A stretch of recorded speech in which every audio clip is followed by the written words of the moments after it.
গরু পাচারকারীদের হামলায় এক মহিলার মৃত্যু হলো। এমনই অভিযোগকে ঘিরে তুমুল চাঞ্চল্য ছড়িয়েছে কোচবিহার জেলার মেখলিগঞ্জে। তিনজনে মেরে তো আর মরে যেত না, মানে কয়জনই মারছে ওই হিসেবে আমার মারাই গেল।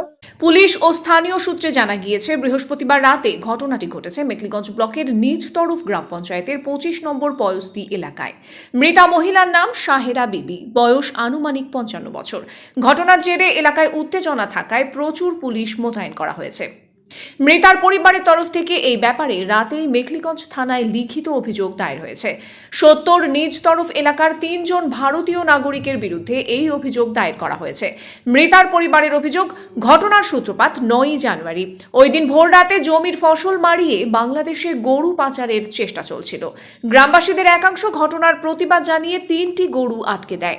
তখনকার মতো পাচারকারীরা এলাকা ছেড়ে চলে গেলেও বৃহস্পতিবার দিনের আলো